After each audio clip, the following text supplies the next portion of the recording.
Ladies and gentlemen, we're here. I'm part of the Kliq, isn't everybody? Yes! Yes! Yes! I got an idea, yeah. Beat up John Cena!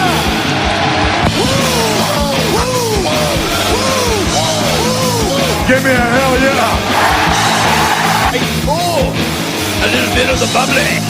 Too sweet! Here goes the mother! This is where the power lies! I am the man. We need if you can survive! It's showtime, folks! The following episode is scheduled for one fall, and it is for your listening pleasure. This is In The Kliq. What's up, everybody? Baby Huey here, and joining me once again is my good brother from the Bulletcast. It's Philip. How's it going, man? Huey, it's Saturday. I'm still here. I'm still alive and kicking.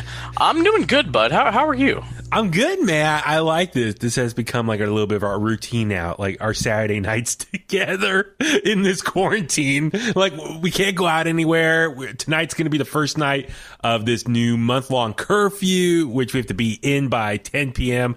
and indoors from 10 p.m. to 5 a.m. for the next month. So, yeah, I can't think of a better person to spend my Saturday nights with than with you, man. So thank you. Absolutely, thanks, man. I had to hurry up and get my butt in the house. You know, I have political aspirations later on in life, and I don't need that to be the one blemish for me not winning an election. Wow, what kind of political aspirations do you have? I don't know, man. You mean I'd love to be a senator for the great state of California, or even sometime down the line. This is like 12 years from now. I mean, running for the presidency of our country, because I mean, number 45 has made it very clear you don't have to be that intelligent to win and hold that office. Absolutely. Well, I will vote for you. Maybe I'll be a VP. 2032. 2032. There you go. Yes, I'll be 35, baby. Nice.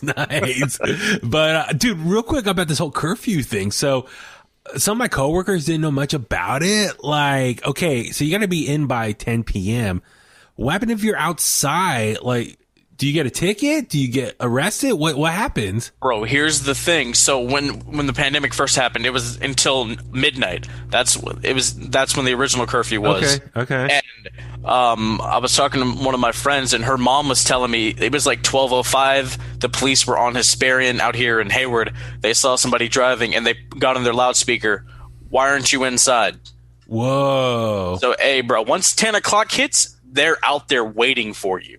Oh my God. Yeah, dude, bro. That's kind of scary. And honestly, it depends on the cop. Yeah, absolutely. No, I can imagine, depending how strict they want to enforce these rules. Yeah, it depends on the person. I mean, I'm sure if you got a cool cop that might be like, hey, I don't know if you know, there's a curfew. Like, where are you going? Oh, okay, you're like 10 minutes from your house. Okay, just hurry up and get home, or be safe. Or yeah, if you got an a-hole cop or something, that could be like, you know, do something really bad to you, or give you a ticket, or do something, I don't know.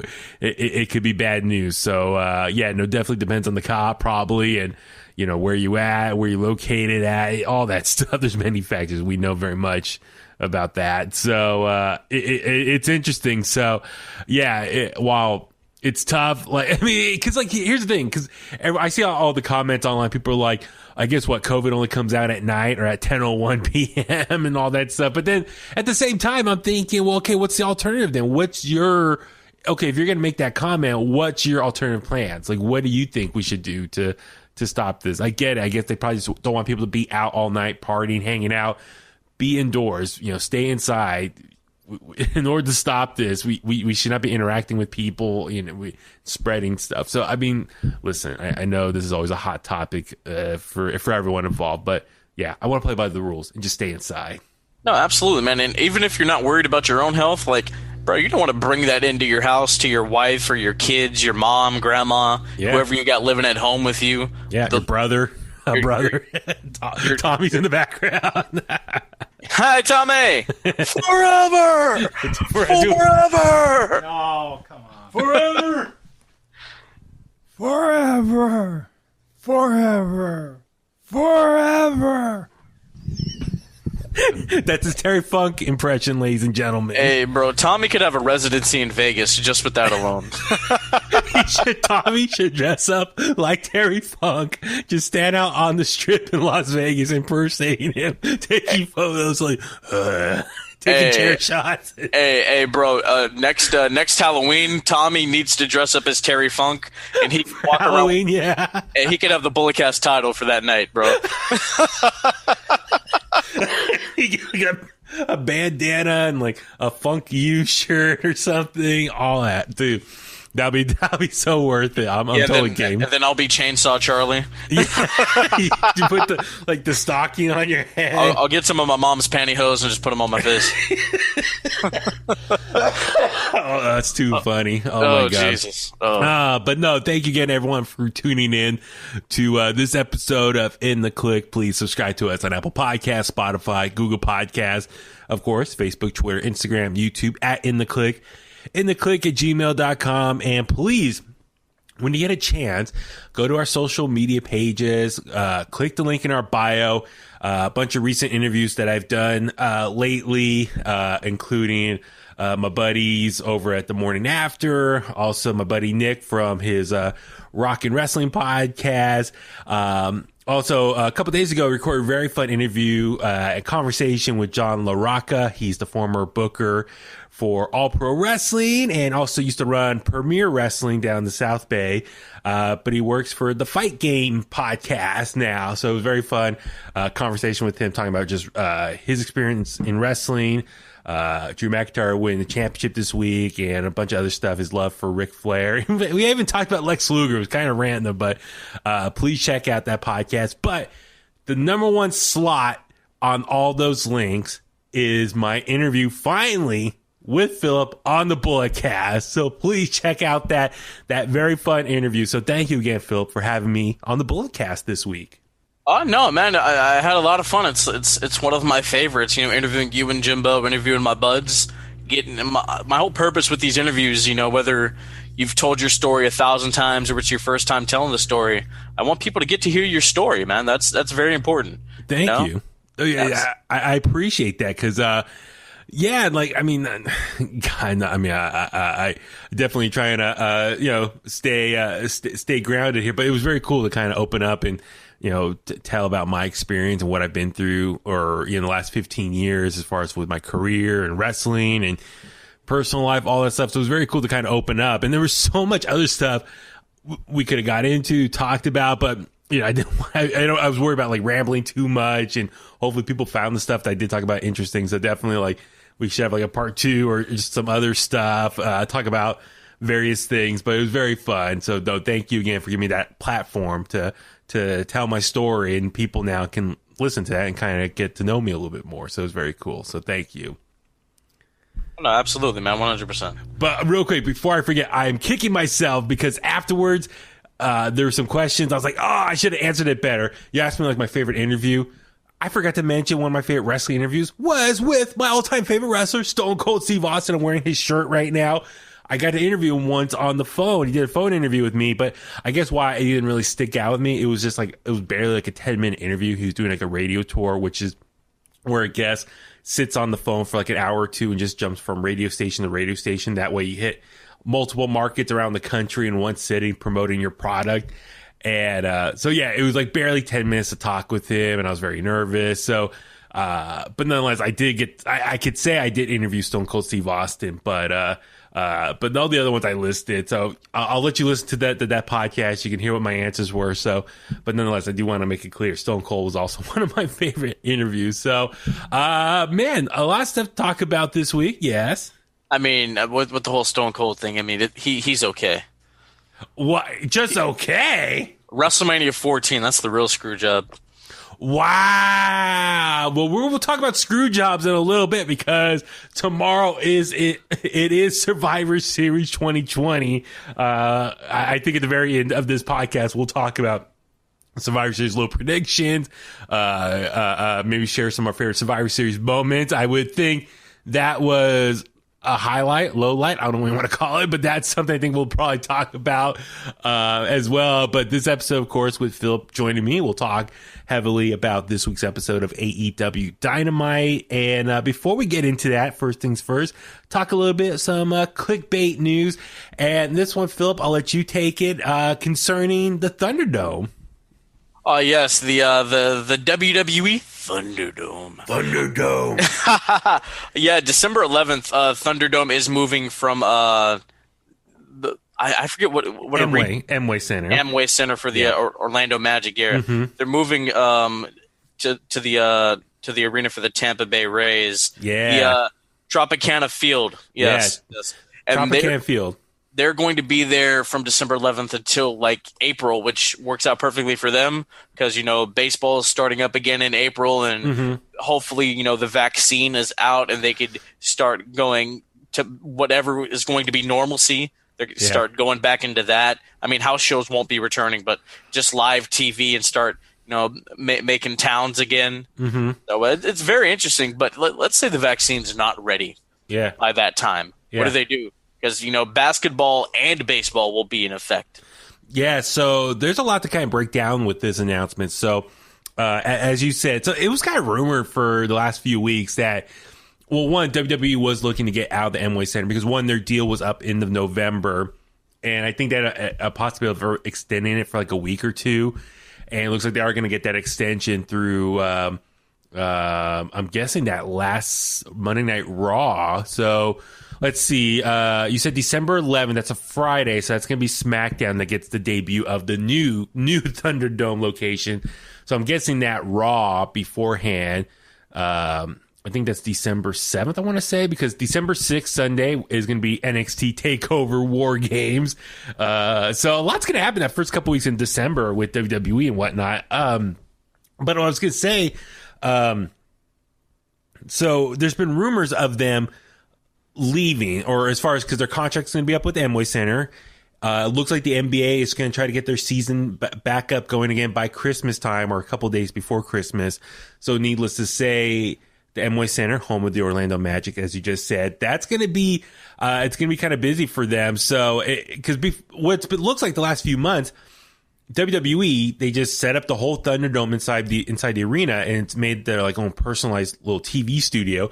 They leave everything up, and then like on Mondays, they come in, turn the power on, run the show. After the show's done, turn it off, come back on Friday for SmackDown, turn the power back on, and then turn it off after the show. So it's been nice. They just leave all the equipment there. And just, like I said, it's been like their own little home studio, TV studio. But now with the Orlando Magic coming back, it's going to be kind of hard for them to kind of leave all that equipment there. So needless to say, they got to find a new location. There was rumors of different markets they were looking into. But it depends on how old the arena is. Can the arena hold or generate enough power for all the equipment? Was it an arena where no NBA or NHL teams were playing in? There was a lot of different factors. And there's a handful of markets they were looking into, but nonetheless, it looks like the decision was going to be Tampa Bay, home of the Devil Rays, or excuse me, just the Rays. That's me with my 90s reference of baseball. But yeah, it's going to be the home of the Rays, Tropicana Field, which didn't have the nickname Thunderdome back in the day. I don't know, Tommy, you're in the room. Do you know if that was the name of it? That was the original name of before it was Tropicana Field, was the Thunderdome. Thunderdome. Was that in the 90s? This was back when they first opened it up in 1990. And Philip, I don't know if you realize this, so that stadium kind of has a little bit of a loose connection with baseball fans here in the Bay Area, specifically San Francisco Giants fans.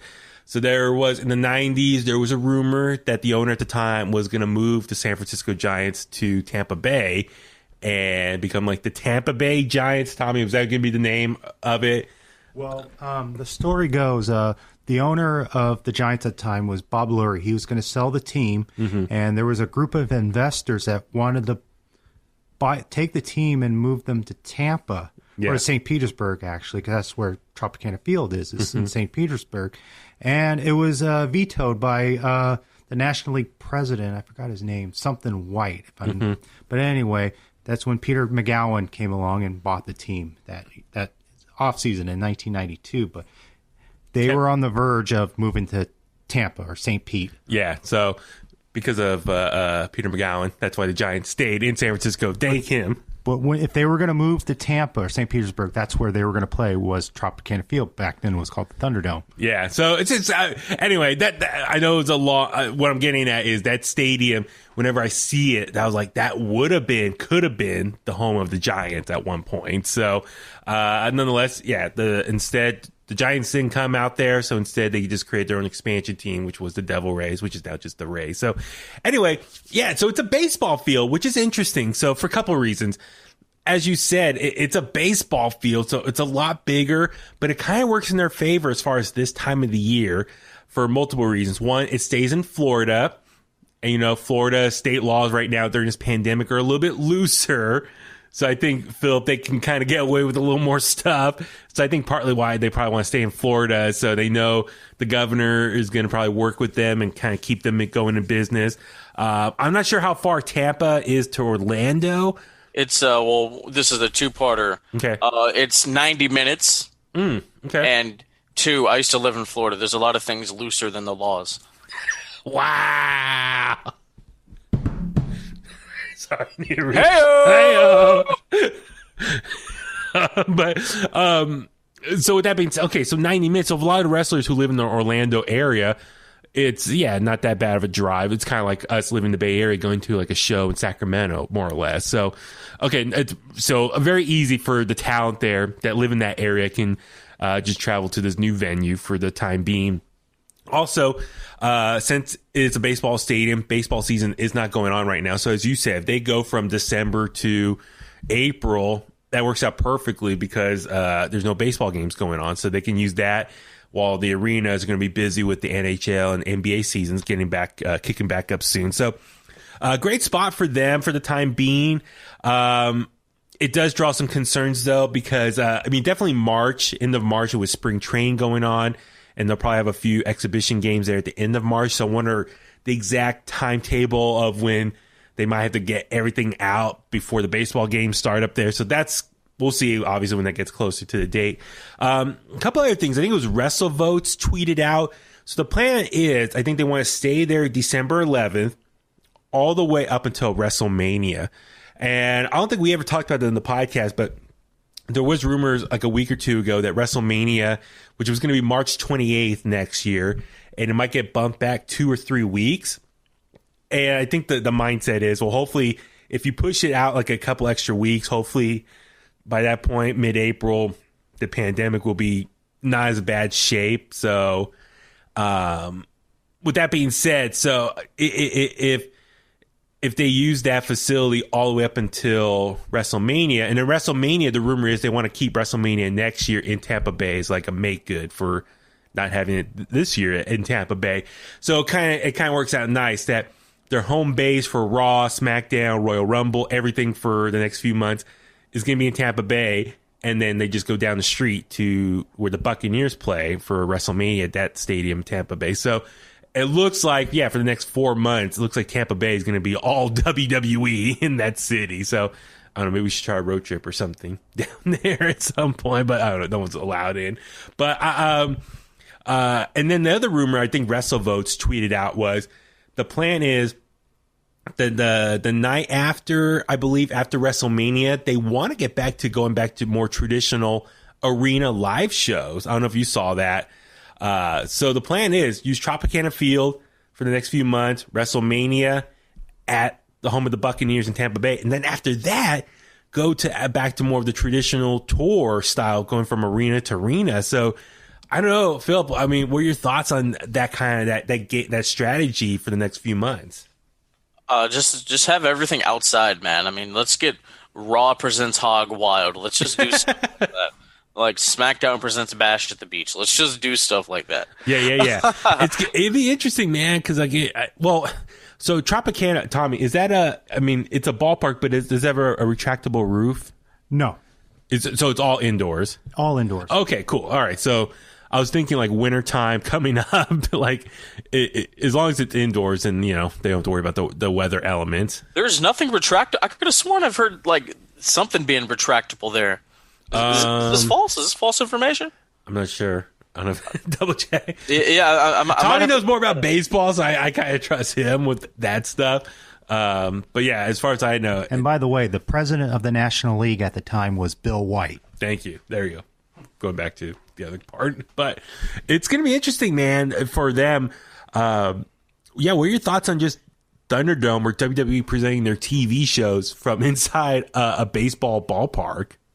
It's going to be a cool aesthetic. It really will be. And hopefully for, like I said off air, for Raw and SmackDown, kind of make it look big, but not like as big as the dome actually is. Mm-hmm. So that when we have the Rumble and WrestleMania and Fastlane or whatever in between pay-per-view it is, it makes it look big. Elimination Chamber. Yes, absolutely. Sold out. I'm still waiting on that one. Yeah, it makes it feel completely different because the Performance Center. That I'm so glad they got the ThunderDome because that was getting terrible. So maybe I kind of like that idea. So with how big the space is, the setting is, so maybe Raw and SmackDown you kind of keep it a little more compact, but then you have the flexibility of extending out the walls. So when it comes to like a big show like Royal Rumble or one of the pay-per-views, you can kind of expand a little bit to make it more bigger, even though you're still in the ultimately same ballpark. And I'm kind of curious, will they bring will they have bring over the LED screens of all the fans virtually, but put them all in the baseball seats around? So I'm guessing the ring maybe might be probably in the middle of like where the pitching mound is, hypothetically. Maybe the players then come out of the wrestlers come out of the dugout. Well, I imagine it'll be right around where second base is, because or behind second base, right there in the middle, because that's what they did in Shea Stadium a long time ago when the WWF had their famous card with the steel cage match between Bruno Sammartino and Larry Zbyszko. Yeah, I mean it'd be kind of interesting. I think for all of us, we'll find out in probably 3 weeks or 2 weeks when the show kicks off. So where the setting, where the ring's going to be, where the LED screens for all the virtual fans going to be, and then will they make changes will they still maintain the actual structure of like the dome shape? But for Royal Rumble, will they like expand it outward? I'm kind of curious. Will they actually try to bring fans in? Like maybe have fans sit up in like the 200 or I don't know how many decks there are, maybe 300 section. Maybe it's like kind of like what AEW is doing, like have fans sit above. So maybe like the 100 section can be virtually like all the TV screens and monitors, but maybe like the upper levels, can they do like space out pods, like social distance pods of people? I don't know. It's going to be interesting. It'll be kind of, I want everyone to stay safe. That's the big thing. But if they're able to maybe get fans in, it'd be kind of cool for the Royal Rumble, at least to have more of that live feel to it. So I don't know. We'll wait to see how this all plays out. I'm excited though to see how this is going to look, and it's going to be interesting just moving forward. So a lot to look out for. All right, Philip, let's go ahead and jump into this week's episode of AEW Dynamite. As always, let's kind of start out with our initial thoughts and work our way down the card. So, kind of your initial takeaways from this week's episode. I thought it was a pretty solid show overall. I did miss the opening tag match with the Bucks and I don't even know the tag team name. Top Flight, I did miss that. But I saw everything from like Inner Circle, Vegas onward. I thought it was a pretty decent show. Mox had a really nice promo. He broke the news that he and Renee are having a baby. Yeah, congrats to them. Having a little Moxley run around. The world title contract signing, Mox gets knocked out or whatever, and then we have to go backstage again because Brandy's getting her arm stomped by Cargill. So. Yeah. So, dude, there's a lot to break down in this show, and a couple things. So, I think we talked about it last week. So, they got like the new intro, the new video intro package. They got like the new graphics and stuff, which is cool. I think like every year, a show that's on week to week like that, it's good to kind of keep things fresh in that sense. even like I like some of the more like the video packages they had in between the matches. So kind of change up a little bit of the presentation, the flow of the show. I think that's kind of cool. So specifically, as we saw, so for the first match, as you just mentioned, it was the AEW Tag Champions, the Young Bucks, taking on Top Flight, which are also a couple brothers. So it was cool, brothers versus brothers matchup here. But the video package before their match was really cool. Just Top Flight's story and how they're an upcoming tag team, and I think they're 19 and 21 years old. Like, dude, they are super young, but are super good in the ring. So, and they said, like, they flat out sent a DM to one of the Young Bucks and be like, hey, we want a shot. And Young Bucks hit them up back and offered them a chance to come perform. They've been doing matches on AEW Dark. So they came out, and this was their first time on Dynamite. And, dude, they performed awesome, like showing their athleticism, some real innovative, creative spots in this match. So it was great that they took on the Young Bucks, who are very much that style of wrestling as well, the high flying stuff. So it was great. So it's going to be amazing, Philip, for both these guys. They're 19 and 21. Imagine where they're going to be in 5 years or 10 years, getting more experience under their belt, working with more of these veterans. They're going to be so scary good in the near future. So I'm sure for AEW, if you can, sign them now, because I'm sure, you know, a lot of these people who are performing on Dynamite, it's a great way to promote themselves and maybe get a deal somewhere else. But AEW, do what you can to sign them, but they are scary good. I mean, right now, just how athletic they are. So I'm looking forward to seeing more of Top Flight. They got a lot of similarities to I'm blanking on the party guy. Private Party. Private Party. I was going to say the party guys. It's a private party. But anyway, a lot of similarities there as well. So, dude, if they can add them to that tag team division, that's going to be really just entertaining stuff right there. So jumping up ahead after that was our first segment of the Inner Circle going to Las Vegas, or as AEW says, slays Las Vegas. So it was a bit of a two-parter. So I guess for right now, let's go ahead and just talk about both segments for the time being. Yeah, Matt, what's your thoughts of the Inner Circle partying up in Las Vegas this week? I mean, Hager and Wardlow beat up random guys to compete with each other. Jericho and MJF were arguing over, you know, vodka and rum and who can get the strongest drink. Yeah, absolutely. Moscow mules and all this other stuff. Jericho at the end was like, want it Everclear? I was like, oh, I've never had Everclear before. I love the band. I love the band Everclear, one of my favorite bands from the 90s. Saw them at Santa Cruz a year or two ago. But oh my God, but the drinks that they were trying to one-up each other, I was like, oh my God. But yeah, dude, just the montage of them going around partying up. It's like, I think I tweeted it out. I was like, I want to party with the Inner Circle in Las Vegas. Like, that's a new bucket list item. So it was cool. Conan, I guess, was the one bringing them weed. And then, yes, Santana and Ortiz were like, hey, you want some smoke? We got some smoke for you. It was Conan, and then it just gets all out of whack. Sammy Guevara has like 9 wives. But before that, they picked up some guy with long hair, no shirt.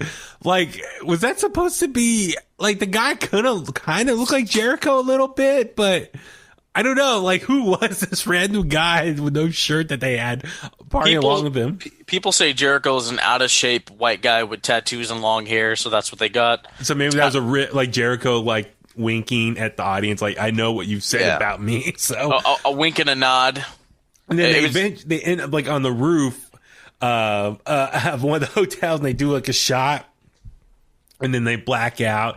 But I love, like, the storytelling, like some of the photos they were posting on social media, because I guess they filmed it a few days beforehand.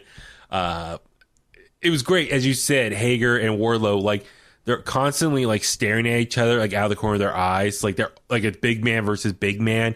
Sammy Guevara and which one is Santana or Ortiz? Which one? I get the confused out of the two. Ortiz has the braids. Yeah, so Ortiz and Sammy don't want MJF in the Inner Circle, so they're both, like, in their photos, look very pissed. Jericho's smiling. So I just love in their photos, they are summing up their emotions based on the storylines that we've been seeing. So I think that's just very cool, just kind of keeping up with the whole storyline. But yeah, so they take a shot and they pass on, they wake up, and then the second segment was very much like a hangover spoof right there. I was waiting.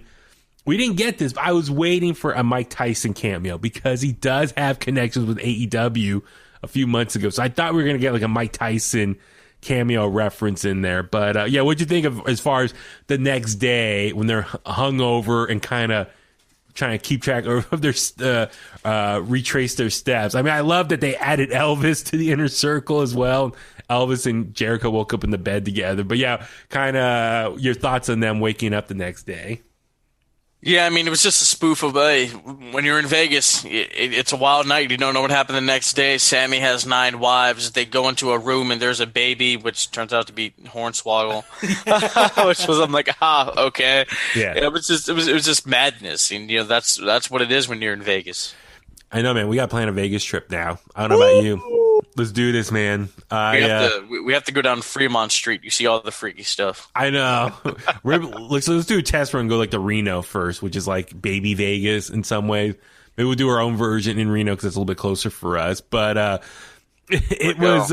But I was kind of hoping there might be a part 3, but there wasn't because like they end on this cliffhanger of Hornswoggle in a diaper. I was like, what's he doing? One, he's been making appearances at Impact, so once again, a little more crossover right there. But I kind of I want to see more. Like I was waiting for them. Like, were they gonna go on another adventure or try to resolve something? But yeah, it just ended there. So I was like, oh, okay, I guess that's it. I thought part 1 was better than the second part, but nonetheless, it was very fun. I enjoyed it. It was goofy. So yeah, I guess we'll see the follow-up on next week's episode of Dynamite. So next up, we saw Orange Cassidy take on Kip Sabian in a match, and we saw Miro on commentary. Yeah, just kind of your thoughts on this match here. I mean, it was okay. I mean, Sabian got to show what he does. All in all, Cassidy gets the win, and then Miro, like, this is the most impressive thing I've seen him do since he got to the company. He leaps over the rope, clotheslines Cassidy, and then runs over the barricade and runs away. Yeah, that was probably the highlight. Was how fast Miro left the commentary table and jumped into the ring. And then Best Friends came out and make the save and stuff. So, I don't know, man. And we talked about this before, and we don't spend too much time on it, but I'm still getting a little burnt out of Orange Cassidy. I think we've been seeing a lot of him, and I think his gimmick is much better in front of a live audience. And I know there are some fans there in attendance at Daly's Place, but I just kind of wonder, whenever fans like at full capacity can return, I wonder, will people still embrace him? I mean, I'm sure they will initially, but like the fact that we're getting so much of him right now on TV, I don't know if that's going to be good or bad long term. Like, I'm sure people who miss seeing AEW live in person, I'm sure if and when they're able to go live again with an attendance, they're going to love seeing Orange Cassidy in person. But I'm a little kind of burnt out. I've seen him so much on TV, and it's like his type of gimmick, I think it's better if you kind of keep him off a little bit and just bring him out, more sporadically. So, but yeah, the match, what it was, kind of good lightweight match here between the two. So good for them. So next up, before we get into the whole contract signing, so we saw the promo, Jon Moxley talking about his dad and kept saying like they're the good guys. Which I don't. Can you guys explain to me what do you think? What did he meant by that when his dad was saying like we're the good guys? Even though, like, they would do bad things, but we're the good guys. I mean, it's like there are genuinely good people in the world who do make bad decisions at times and make mistakes, but, they're still good people. Okay. And that's basically what I think he was getting at, because, like, there are, like, people who do, like, pretty, like, not dastardly things, but pretty bad things, but they're still lovable. You know what I mean? Yeah. That's what he was getting at. Okay, cool. Well, I mean, what I love was ultimately at the very end, he kind of just snuck in there. Yeah, I got a pregnant wife at home. So a lot of people erupted on Twitter and stuff. What? Renee Young or Renee, was it Paquette? Is that her shoot name? Yes, Canadian. Yes, of course. or Renee Moxley. Let's call her Renee Moxley. Let's call her Nene Moxley. Yeah. But yeah, he says he's a pregnant wife at home. So yeah, congrats to both of them. That was I thought it was great that he used a wrestling promo to announce to the world that his wife's pregnant. So yeah, congrats to the married couple that they got a baby on the way. So it's gonna be interesting. Maybe 18 years. Will this kid go to AEW or will he go to WWE?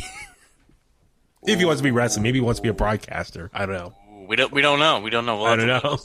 But no, it was a good promo here just to kind of set up the contract signing, which next up we saw. So the contract signing between Kenny Omega and Jon Moxley for their match. So it's going to be December 2nd on that episode of Dynamite. So it's going to be on a Wednesday night. And it's called Winter is Coming. So it's just a total play on Game of Thrones. But I was like, that's the best name they could come up with for that special episode of Dynamite. And I guess it's going to be a pretty stacked episode as far as kind of like pay-per-view level quality matches. So I'm looking forward to that in a couple of weeks. So we see Kenny Omega came out and he was announced as the cleaner. Had the girls do the sweeping thing. But he comes out in a full suit, and he's got the sunglasses on, man, like what he had in New Japan. That was cool. And then we're waiting on Jon Moxley, and sure enough, we cut to the back. He was knocked out. So a couple things. What'd you think of Kenny Omega in the suit, fully embracing his old cleaner look?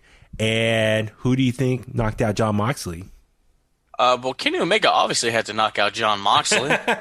It's just what he would do, that dastardly heel. Yeah. I mean, the suit and glasses, I mean, people have been waiting for this, to go back to what he was doing in Japan. And I think it all works out fine for now, but like if we need to find out who attacked Moxley, obviously, before the big title match and the whole Winter is Coming thing. I hate Game of Thrones.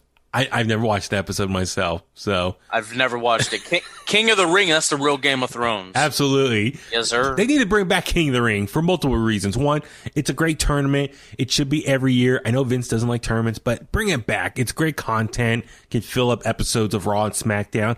And two, that way King Corbin doesn't exist anymore. It just goes back to Baron Corbin. Are you a Corbin fan? I'm a Corbin mark. Wow! That way you get a new king of the ring. That way Corbin has to give up the gimmick of being king. He's been king now for a year and a half now. Like wrap it up, man. Xavier Woods on SmackDown this week was like, "You got my crown." I think Xavier Woods really wants to be a King of the Ring winner. So bring it back. Let Xavier Woods win it. So anyway, we're talking about King of the Ring stuff, but yeah, I'm with you. It's like, okay, the easy answer is, yeah, Kenny Omega probably took out Moxley beforehand. I like the shades. I like kind of him talking a little more heelish / a little more condescending, and a little awkward though as far as the ending there with Tony Schiavone, but nonetheless, cool. Finally got full embrace Kenny Omega as the cleaner. Yeah, I can't wait for the match on December 2nd. I'm still kind of torn though if it's going to be a title change or not. So we shall wait and see. Next up, so we had the Bastard Pac taking on the Blade, and the Butcher and the Bunny came out and joined him. Dude, a pretty good match here. I mean, Pac, God, multiple things with him in regards to him. He hasn't wrestled, obviously, during this whole pandemic. So it's been, 8 months since he's wrestled on Dynamite.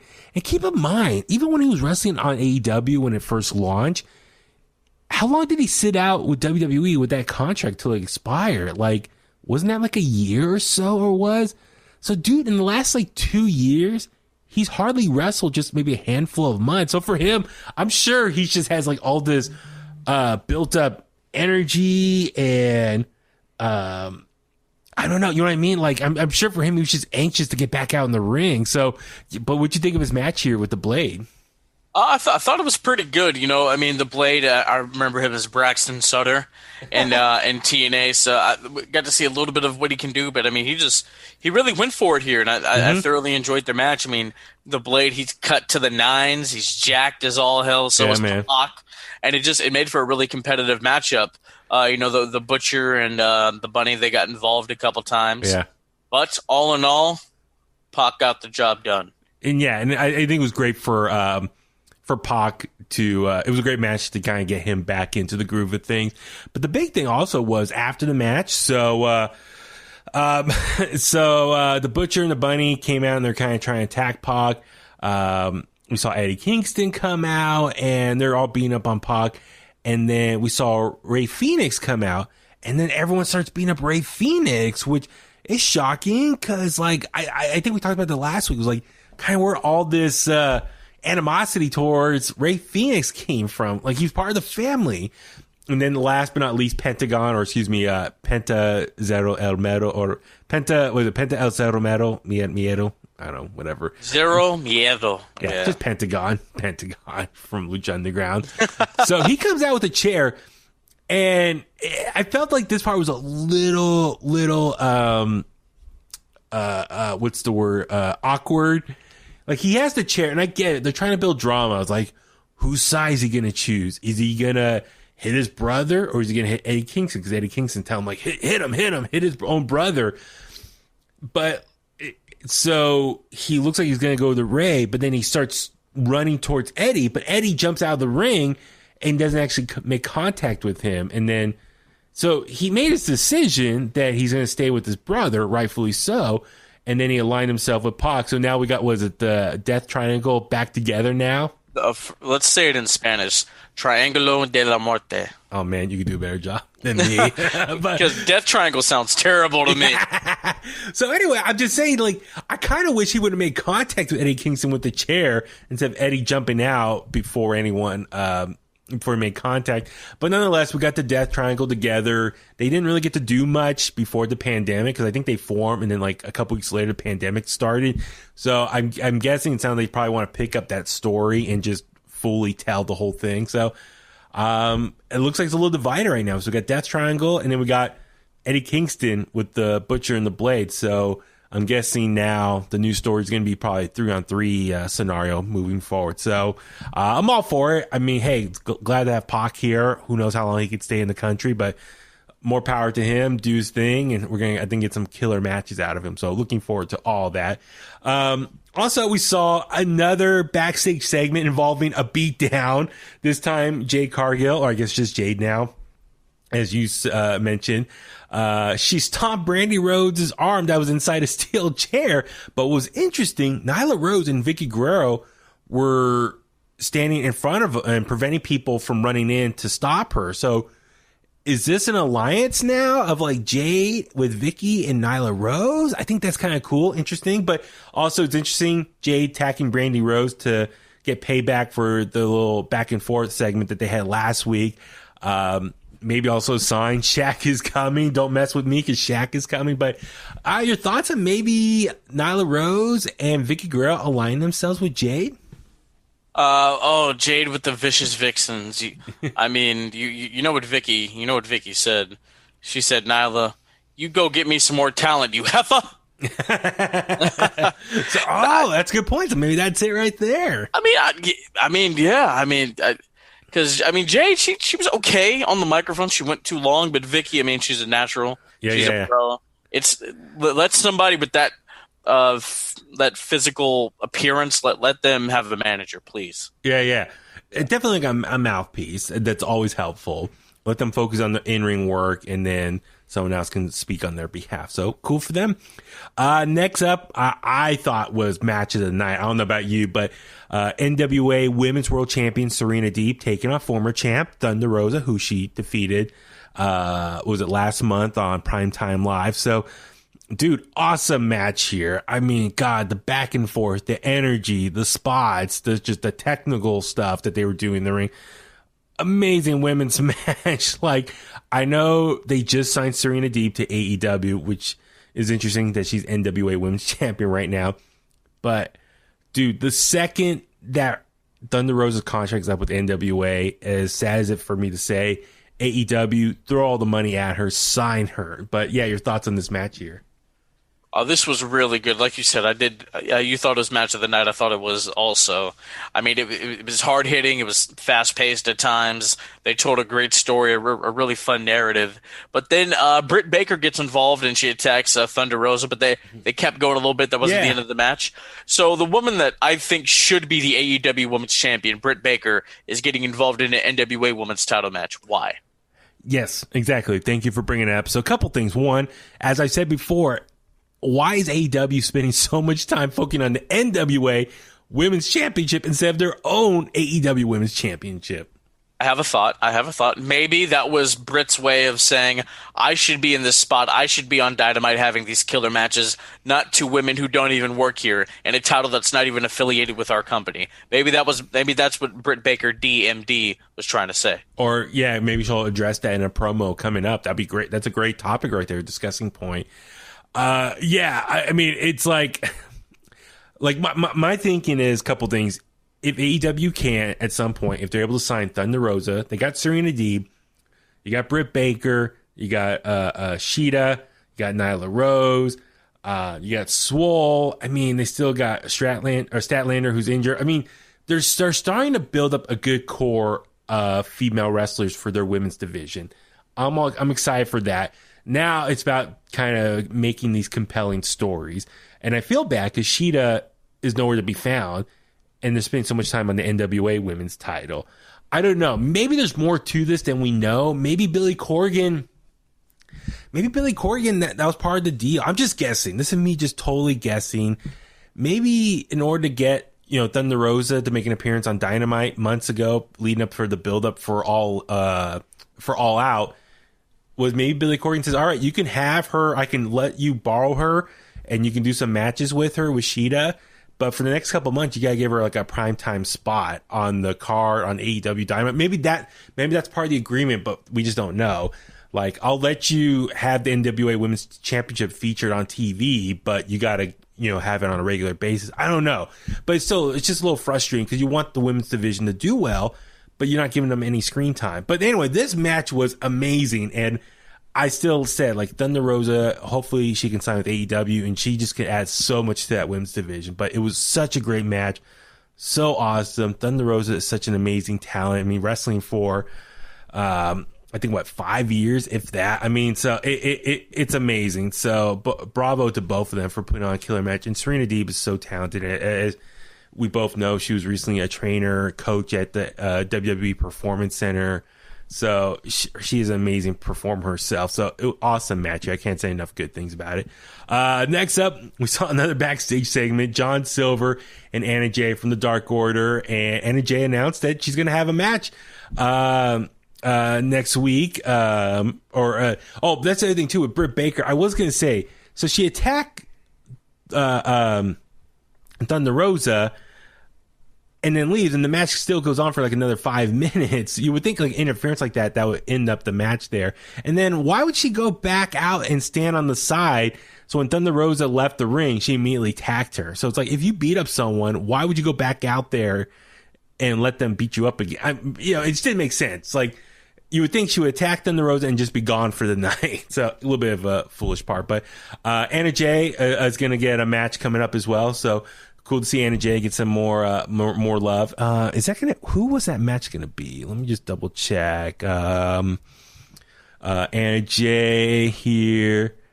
She's gonna take on Sheeta next week. Okay, cool. So that's good. So that's the one thing. So maybe NWA gets featured this week. AEW title gets featured the following week. So maybe that's the compromise there. All right, main event time. So it's Cody Rhodes, yes, Cody, full name Rhodes, was announced on the show along with Arn Anderson and teaming up with TNT champion Darby Allin, taking on Team Taz, which was Brian Cage and Ricky Starks. Man, what an awesome main event. How about you? This was fun, man. I think the finish was the best part. The drill claw, which is the suplex pile driver, which I'm pretty sure like Rick Steiner did that back in the day. Yeah. I think so. Yeah, but it was an avalanche. It was off the top rope, and I'm like, oh snap!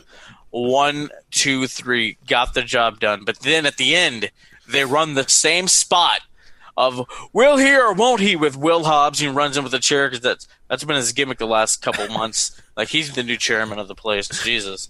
Yeah, and Cody's patting him on the shoulder because, the APW ties. No, Will turns on Cody, attacks Darby. He joins with Team Taz. I know, dude. I was so heartbroken. Why, Will? Why? Like, that should have been a hashtag. You know why he did it. Why? He did it for The Rock. Wow.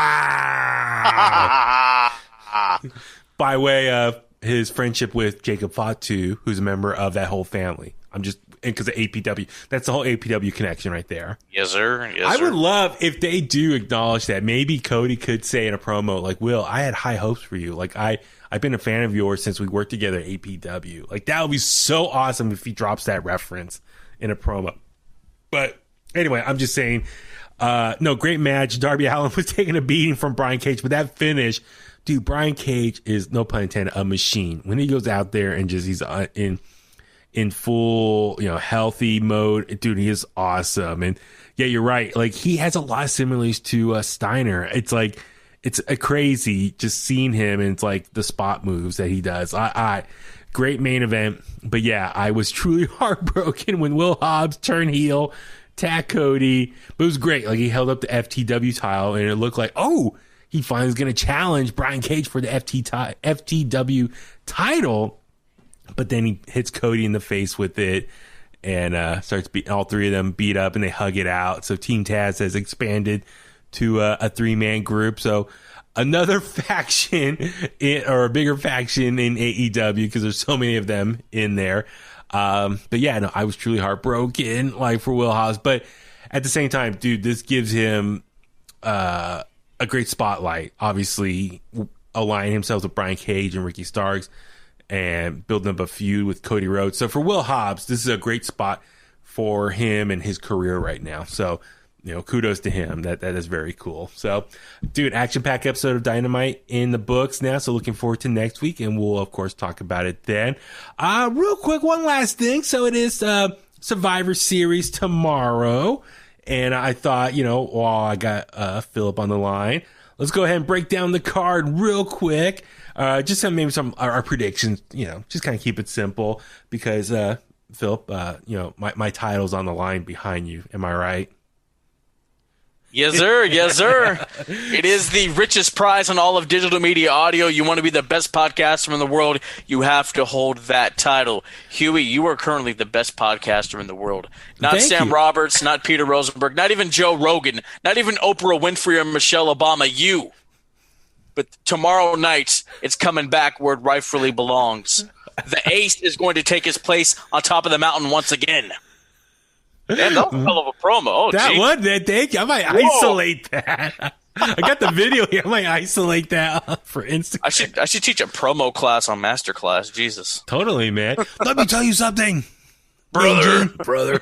I got the championship behind me. But yeah, we'll quickly run down the card and kind of give our predictions for it. A little preview here. Earlier today, Tommy, Richard, and I, we did an Instagram live video that you can go back and watch too, and I'll get that up at YouTube as well. But I figure while I got Philip here, let's also kind of do the same thing, for the audio form for our podcast here. So yeah, Survivor Series is coming up, and I'm looking forward to it. It's going to be an exciting show. The kickoff show is going to have the dual brand battle royal. I'm guessing this is going to be everyone else on the roster who doesn't have a match on the main show. So literally, it's a big battle royal. It's probably going to be one big, mess of bodies flying everywhere. I don't know who could win this. I don't know they haven't even announced who's listed in the match, but I don't know. Do you have anyone on the roster who think could win this whole thing? I mean, I got a couple ideas. I mean, I'm thinking Lars Sullivan, since he has been on SmackDown much lately, but he can be like a big monster out there. Drew Gulak. Okay, good call. Yeah, watch R-Truth be out there at the 24/7 watch, it'll turn into a 24/7 title match. That's what's going to happen. Absolutely, Jesus. I mean, I don't know if Big E's going to be in this because he's not going to be on the main show for Survivor Series, so I don't know if he's going to be on this and maybe gets a win here. I'm not sure. I'm still a little bummed he's not on Team SmackDown. Just because they haven't done anything with him. He's supposed to get this big push, but he's been doing backstage segments the last few weeks. No major feuds or anything. So, but I think Lars Sullivan might be an easy choice there. Just someone to go out there and just tear it up. So, jump to the main show. Let's see, for the tag titles, the matchup there. Street Profits representing SmackDown and the New Day representing Raw. Who you got here? I got the New Day. See, that's what I'm leaning towards New Day as well, just because they're the veterans, they're the established team. Street Profits, they're younger, they can afford a loss here. That's what I was kind of thinking for. All right, let's see. Let's jump to U.S. champion Bobby Lashley representing Raw, taking on Sami Zayn at the IC title. I mean, it has to be a Bobby Lashley. Like, I'm going Sami Zayn. You're going Sami? Really? Why is that? I think he'll get a count-out victory because Retribution has to get involved at some point. Good point. Oh, my God. That's a very good point. Count-out DQ something. All right. But for the sake of the Bulletcast Championship, just to keep our picks different, I'll go Bobby Lashley. Yeah, you go Sami Zayn. Cool. All right. All good. Let's see. For the women's championships here, we got Asuka with Raw Women's Championship taking on Sasha Banks, SmackDown Women's Champion. Who you lean towards? I love Sasha, but I'm going Asuka. See, okay, my heart wants Asuka. I love Asuka. I'm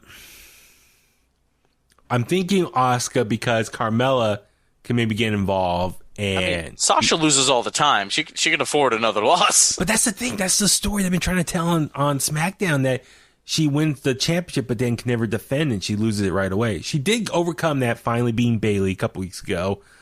But maybe to keep that momentum going, she gets a win here.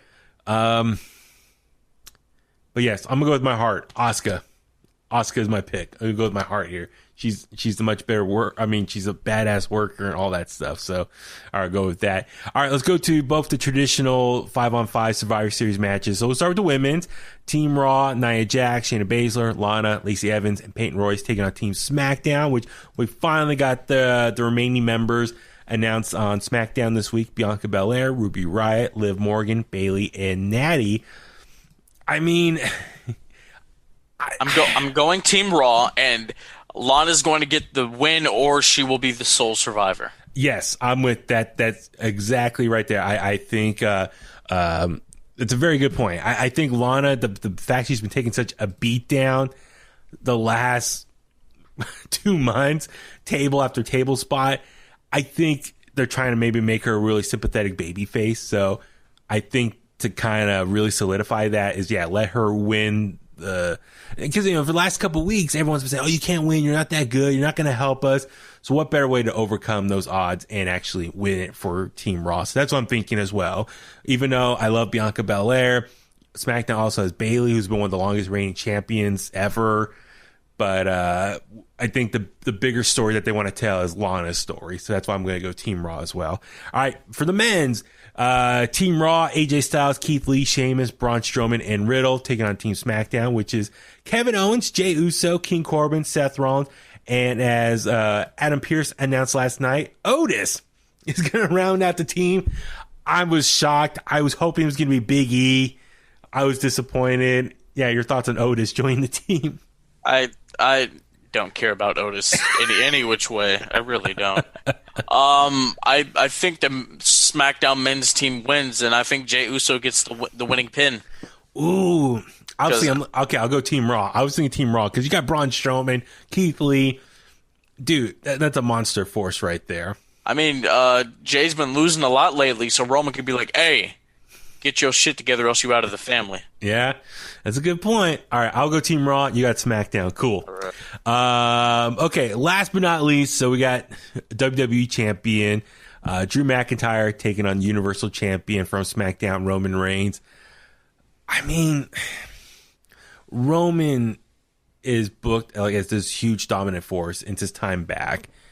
I think it's way too soon to have him take a pin of any sort. I think they're going to save that for a bigger moment, like a WrestleMania moment, for him to actually lose. But the contract signing this week on SmackDown, the promo between the two of them was great.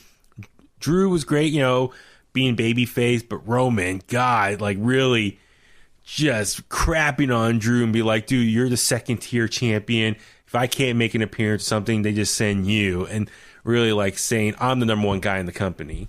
Dude, his delivery was fantastic. He was just like, bruh, you realize the only reason why you're there is because I left, right? Yeah, dude. Like the only reason why you were in this position was because I decided to go at home and hang out with my wife and kids. Like, I love that, bro. I really do. Roman has to win this. My pick is Roman. And look, whoever beats Roman, they're not just getting the rub of beating Roman. They're getting the rub of the guy that beat Brock Lesnar clean. They're getting the rub of the guy that beat down The Undertaker a couple of years ago at WrestleMania. Yeah. Yeah, no, you're right. I mean, Roman, with his resume, whoever eventually beats him, it's going to be a big moment. And I don't know, maybe we save this for another time. I mean, maybe off the top of your head, who do you think is going to be that person to eventually beat Roman on a big stage? Oh, man, if they can't get Rock, if they can build up Big E, that would solidify him. That truly would. But are you going Roman? I'm going to go with Roman as well. Because of Drew McIntyre, unfortunately, as much as I love him, great champion, there's a lot of elements surrounding him. You got Bray, you got Randy, you got The Miz. All three of them could potentially get involved and cost him or interfere. So that way it's not so much a clean victory for Roman, but there's some interference. So anyway, I like the other thing too. I mean, who knows what the Undertaker's involvement's going to be? Tomorrow is his farewell show. So how long is he going to stay out there, or what's his segment's going to be? Maybe could he get involved somehow as well? Maybe cost Roman the match. I don't know. But anyway, yeah, I'm with you as far as Roman has to win here.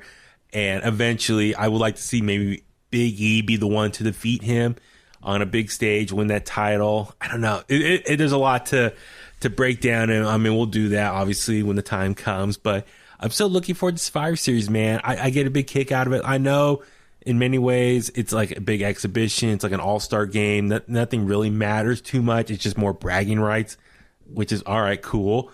But no, overall, Survivor Series does have a special place in my heart. It's one of the big 4 pay-per-views.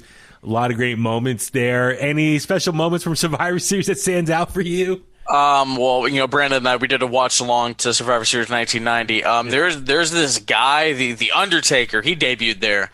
Yeah. And on that show, I said, I think he has a 30-year career. And what do you know? Tomorrow night, we're celebrating 30 years of that guy. So I was right. Nice. I was right. And, I mean, nothing else, man. Really, really major. I mean, they had some good ones maybe in Canada, right? Some good Survivor Series matchups. Oh, of course. I mean, I know what everybody thinks, but I've watched the tape repeatedly, and Brett tapped out. Confirmed. Tapped out to the finish. Bro, legit, like, if you watch any of his matches when he's in a submission hold, he's kind of doing this to try to get to. I'm like, that's a tap out. That is a tap out. He's kind of like patting his hand on the mat to try to get to the rope. I'm like, bro, that is a tap out. Yes, very much. Bro, like, watch a Survivor Series. What is it, 96 with him and Austin? That's really good. Yeah, so a couple things. I mean, yeah, for me, like Survivor Series 96 is great because, Austin versus Stone Cold. That was, I mean, in many ways, that Survivor Series, some people say it was loosely the beginning of the Attitude Era because, Shawn lost to Sid. Shawn became like a really major heel at that point. Brett, handpicked Austin to have that match, and that kind of set up their long-term program, which led to WrestleMania 13 and their great matchup there. So, I mean, a lot of people say even that Survivor Series match, which was Madison Square Garden, is better than the WrestleMania 13 match. So Survivor Series 96 was great. 97, obviously, with the Montreal screw job, which it's been talked to death so much. There was no screw job. He tapped out. Let's see. What was it? Survivor Series 98 didn't actually have any traditional Survivor Series matches. It was a tournament, right? That The Rock eventually won the championship that night. Mankind got screwed. Big Boss Man helped out throughout the night. It was kind of like that movie. Yeah. The Usual Suspects. That's right. And 15 years before that, his dad won the tag team titles with Tony Atlas. Oh, really? On that same day. Cool. Yeah, so, Survivor Series 98. And I think, wasn't there another Survivor Series where the Elimination Chamber took place instead of traditional matches? Was that a Survivor Series or a SummerSlam? I'm not quite sure off the top of my head, but I think that's 2002 where Shawn wears those poo brown pants. Yeah. And won the Okay. title. Yeah. That might be it. Yeah. He wins the world title. Yeah. Yeah. So Elimination Chamber created because Vince didn't want to do War Games. Is that what it was? Yeah. Vince didn't want to do War Games because they had the rights. He didn't create it. That's Dusty did, right? Yeah. War Games. War Games. We get it on NXT, which is fine. I love it on NXT. You have Survivor Series 2014 Sting debuts. Yeah. Dude, he was Survivor Series, 2016? Hey, that match was crazy. Raw and the SmackDown brand split then. That was a great Raw versus SmackDown Survivor Series matchup. I think 2016.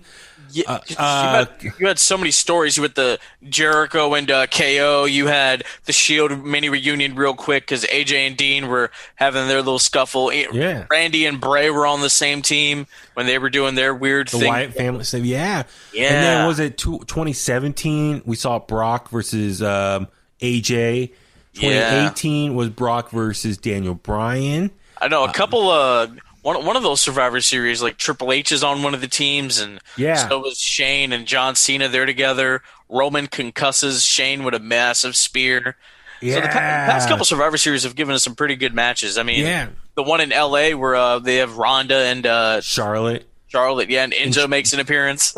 I was there. That's right. And then, but Charlotte filled in for Becky because that ultimately was the start of the man run. You know, the build up with the invasion on Raw, and Becky got the busted nose, which set her off as the man, even though she didn't compete on Survivor Series, but she handpicked Charlotte to fill in for her. And then Charlotte beat the crap out of Ronda with the kendo stick. And Survivor Series has many great moments. One of my favorite teams back in the day was the Warriors, which was the Road Warriors, Ultimate Warrior, and Texas Tornado, Kevin Von Erich. Oh, no, excuse me, Kerry Von Erich. What am I thinking? Kevin's. That's 1990. Yeah, so Kerry Von Erich. So the four of them, I love that team. I mean, Hogan's teams back in the day. Dude, there's a lot of Survivor Series. There's been a lot of great moments, and it's such a different pay-per-view compared to the other ones because it's just the whole gimmick, the stipulation of the Survivor Series matches. And I love the name Survivor Series. It's a great name, and so much fun from it. So I'm looking forward to tomorrow night. It's definitely gonna have it's always a special time of the year for that. So looking forward to that. So lots to look forward to. Hopefully the Bullet Cast Championship comes back to me and retains. Hopefully I could be like Sasha Banks and retain the championship. You have my picks with you. Okay, cool. You got them written down, documented. Awesome, man. Well, Philip, where can all the Kliqsters find you online? Oh well, let's see. Jesus. Heel Antoine, Twitter and Instagram if you want to follow me personally.